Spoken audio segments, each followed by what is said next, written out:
Two-time National Player of the Year, Purdue legend, and the 9th pick of the 2024 NBA Draft. It's Zach Edey in studio. Zach Edey, Gary Parrish, how you doing? I'm good. Thank you for having me. Welcome to Memphis. We're under a heat advisory, I think, right now. Are you enjoying our humidity so far? As much as I can. It's definitely – got to get used to it. It's hot. But we were talking in the break. You've already, or at least in the process of making yourself at home, you're finding a place to live. You told me you're walking up and down downtown. You're sort of getting used to Memphis so far, huh? Yeah. Trying to get accustomed. I'm planning to be here for a while, so just trying to get used to the city and how everything works. And it's funny because, we have draft picks every year. I bet Jalen Wells can probably walk around and not every single person is going to know exactly who that is. But you're a 7'4", two-time National Player of the Year who has been a prominent sports figure in this country for multiple years now. I imagine when you're walking around, whether it's South Main or West Lafayette or anywhere at this point, you're constantly getting pictures, selfies, that kind of stuff. Yeah, for sure.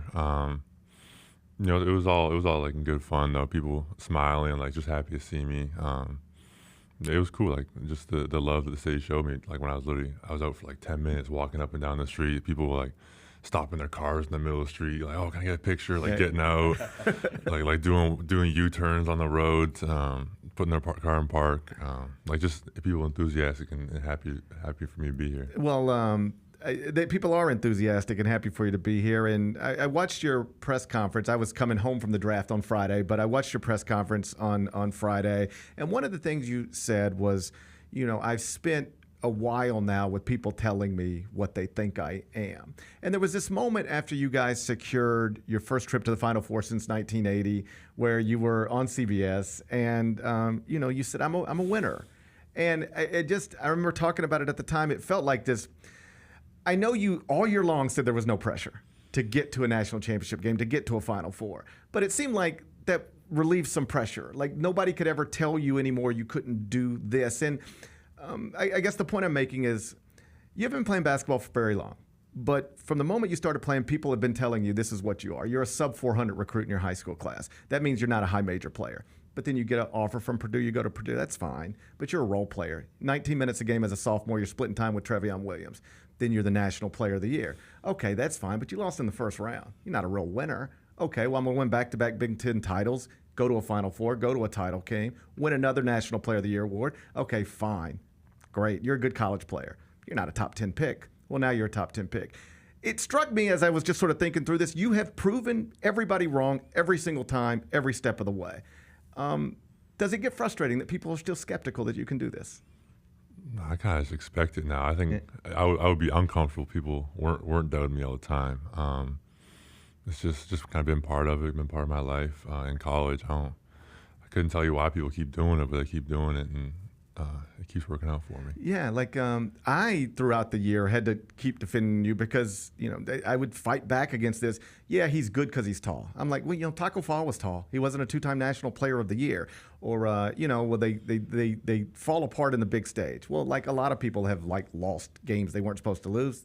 They've been one of the best teams in college basketball. I got tired of having to defend you and Purdue, so I can't imagine what it's like you having to deal with it. And yet, here you are again with people questioning what you're going to be on the defensive end of the court. Can you guard in space? How do you address those concerns when, say, even NBA franchises through the pre-draft process would bring them up to you? I think there's a lot of people in this class with weaknesses. Like everybody has weaknesses. It just seems like all everybody wants to talk about is my weaknesses. No one ever talks about what I can do. And that's just kind of part of it. Like you said, like people just doubting me, trying to discount me and what I've done. But it's just part of it. Just got to kind of keep rolling with it and not let it bother you. Like I think that's the one thing about me that it really helped me, honestly. Like people always trying to talk down on me. Like I just kind of learned to just ignore it, just not let it affect me. Like sometimes let it motivate me when before a game or something when you need that little extra fuel, but not let it control me and still stay true to myself and stay true to who I am. It's one thing when your own coach says, listen, I recruited this young man. I've been around him. I'm telling you, he's more athletic than you think. He can move better than you think. He can shoot it better than you think. And all the stuff you've seen, that's all there too. It's another thing when other people say it. And I don't know if you ever saw this, but I believe it was Dan Hurley was talking to J.J. Redick about you. And he said, and then I had Dan on last week on Friday because of Cam Spencer, and Dan told me, he said, listen, all the analytics tell you there's three things on the offensive end of the court that you should be trying to do, and that's get points at the rim, get to the free throw line, or shoot threes. And this is Dan Hurley talking. He said Zach Edey is elite at two of those three things. So, like, if you can't figure out how to use him, I don't think you're being creative enough. What does it mean to you when you hear other people emphasize your strengths as opposed to focus on what they perceive you can't do? I mean, it's almost a weird change up. I'm not used to people kind of giving me praise. It's cool, like, early. Obviously, the way the game went, it's hard for me to kind of give him any compliments. Right. But I mean, he's a good coach. Like he knows what he's talking about, and to have someone kind of stick up for me like that when there's no need to, it's cool. Speaking of your strengths, and this is something I talked about throughout the pre-draft process, is that a guy you're going to be connected to forever is the guy you were in the same draft class with, played the same position. He was in the championship game with you, Donovan Clingan. He was in consideration, reportedly, to maybe be the number one pick in the draft, primarily because of his strengths on the defensive end. Well, you had a big offensive game against him. How much, if at all, do you think that performance helped you become a top 10 pick, that NBA front offices were able to watch you play against a guy everybody thinks is going to be a franchise defensive center, and you, for lack of a better verb, cooked him pretty good on that end of the court? I don't know. You probably have to ask Coach Jenkins and Right. them. My draft stock was never something I was worried about. I was worried about winning games. I was worried about trying to make it to the next round, trying to make it to the championship, trying to win a Big Ten title. That's what I was worried about. I was just trying to play games and help Purdue win as much as possible.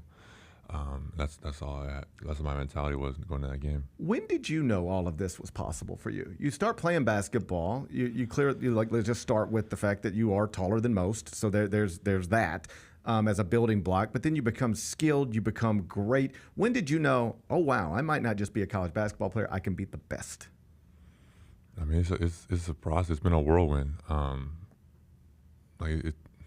don't know if there's ever a particular moment. I just kind of keep going, keep working, and just see where my work takes me. I'm not ever. I don't think no one can ever look at you in the eyes and tell you that they knew this was going to happen. No one knows what's going to happen in the future. But for me, the only thing I was worried on is just working hard and trying to improve and better myself to be the best basketball player I can. And this is how I ended up so far. So when you get selected, John Morant jumps on social media. Other players jump on social media.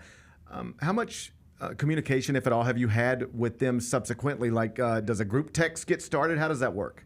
Yeah, they've been texting me. They've been really good to me, just trying to make me feel comfortable, make me feel welcome. They've done a good job, just helping me. Do you expect to be the starting center on opening night? Ask Coach Jenkins again. I don't make the lineups. Right. But you would certainly, I imagine on some level it's a goal. For sure. Right. For sure. Right. So what's obviously Summer League coming up? You made a decision to withdraw from consideration for Team Canada at the Paris Olympics. How stressful of a decision was that for you? That's obviously a big decision. I imagine some people back home slightly disappointed. How complicated was that? Yeah, it was tough. I've always taken pride in being able to represent my country, and I've done it every year. After my sophomore year, I did it. After my junior year, I did it. After my freshman year, I did it. I've done Team Canada for a while, and to have this be the year that I miss out on it is kind of tough.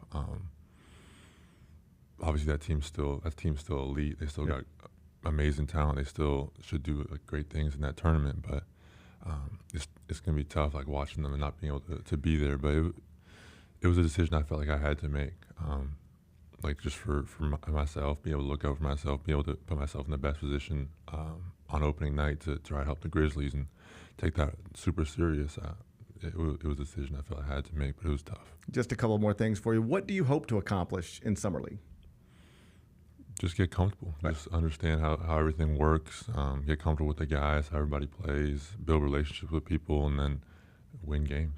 Last thing before I let you go, and the chat would be upset with me if I didn't bring this up, but given that you are from Toronto, you are from Canada, how you handling this whole Drake situation? I mean, I gotta stick up for Drake. He's from Canada. My condolences. No, let's go. Respect. I respect it. You're handling it okay. What do you mean? the narrative throughout the country or the world is that Kendrick killed Drake. You object to that? I don't pay too much attention to it, to be honest. You're not in it. I don't pay too much attention. Okay. All right. They're back home, it was getting wild. Yeah, I mean, You're staying above the fray. I got to stick with Drake the whole time, but I haven't been too tuned into it. All right. Well, I'm totally consumed with it. So you're probably spending your time. That's maybe why you're a top 10 pick and I'm not, because he's spending his time more efficiently than following rap beefs. I congratulate you on that. It's awesome to have you in studio. It's awesome to have you in the city. People are excited for you, and we can't wait to watch you play. Yeah, thank you. Thank you for being here. That's Zach Edey, top 10 pick, Memphis Grizzlies, 2-time National Player of the Year from Purdue. The Gary Parrish Show, live weekdays at 10 a.m.